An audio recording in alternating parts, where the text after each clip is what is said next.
कहानी शुरू होती है उसी मनहूस सड़क से जहां पिछली रात ज्ञान भाई और राइस्टार ने मिलकर उस गुड़िया पर हमला किया था और वो गुड़िया अचानक छोटी सी डॉल में बदलकर गायब हो गई थी। फिर अगली सुबह राइस्टार को ज्ञान भाई की लाश सड़क के किनारे मिली और शव के बगल में पड़ी थी वही डरावनी रहस्यमयी गुड़िया। राइस्टार वहीं घुटनों के बल बैठकर रोने लगा। राइस्टार किसी तरह खुद को संभालता है, ज्ञान भाई की बॉडी को पोस्टमार्टम के लिए भेजता है और अगले दिन पूरा गाँव सन्नाटे में डूबा होता है। जब ज्ञान भाई का अंतिम संस्कार किया जाता है उसी भीड़ में आता है अज्जू भाई, ज्ञान भाई का पुराना दोस्त। वो राइस्टार के पास आकर पूछता है, क्या हुआ भाई, कैसे गया ज्ञान भाई? राइस्टार की आंखों से आंसू टपकते हैं। वो गुड़िया उसी ने खा लिया मेरे भाई को। अगले ही दिन से राइस्टार को वही गुड़िया हर जगह दिखने लगती है, कभी गराज में, कभी घर में, कभी बाइक के शीशे में। रातों की नींद उड़ जाती है, सांसें थमने लगती हैं। डर के मारे राइस्टार भागकर अज्जू भाई के घर जाता है। भाई, मैं अब नहीं झेल सकता, हर जगह दिखती है वो। अज्जू भाई भी कांपता हुआ बोलता है, मुझे एक तरीका पता है इस गुड़िया से पीछा छुड़ाने का। राइस्टार चौंक कर पूछता है, क्या तरीका? अज्जू भाई धीरे बोलता है, दूर एक गांव है सोनपुरी, वहाँ एक सूखा पेड़ है, उस पेड़ के अंदर बसी है एक आत्मा, शायद वो हमारी मदद कर सके। राइस्टार बोला, ठीक है भाई, मैं वहाँ जाऊँगा, चाहे जो हो जाए। अज्जू भाई मुस्कुराता है, भगवान तेरे साथ हो। लेकिन अगले ही दिन उसी मनहूस सड़क पर फिर एक लाश मिलती है और वो लाश किसी और की नहीं, अज्जू भाई की होती है। राइस्टार मौके पर पहुंचता है,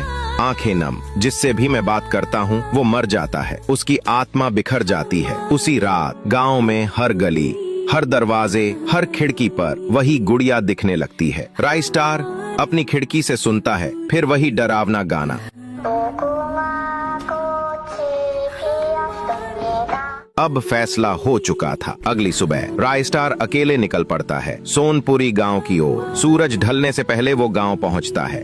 रात होते ही वो उस सूखे पेड़ के पास जाता है, चारों तरफ दिए जलाता है और आंखें बंद कर प्रार्थना करता है, ओ आत्मा मेरी मदद करो, मैं उम्मीद लेकर आया हूँ। तभी पेड़ हिलने लगता है और उसमें से एक सूखा लकड़ा जलता हुआ इंसान बन जाता है। वो आत्मा बोलती है, मेरे पास सिर्फ एक रात है, अगर कुछ करना है तो अभी कर, वरना बहुत देर हो जाएगी। उसी रात सूखा लकड़ा और राइस्टार निकल जाते हैं उस मनहूस सड़क की ओर। कुछ देर बाद दोनों उस सड़क पर पहुंच जाते हैं। राइस्टार बाइक को किनारे लगाता है और दोनों पैदल चल पड़ते हैं। कुछ दूर जाने पर उन्हें दिखाई देता है वही धुआं। राइस्टार एक पेड़ के पीछे छिप जाता है और सूखा लकड़ा उस धुएं के सामने जाकर खड़ा हो जाता है। तभी धुएं से वही डरावना गाना बजने लगता है।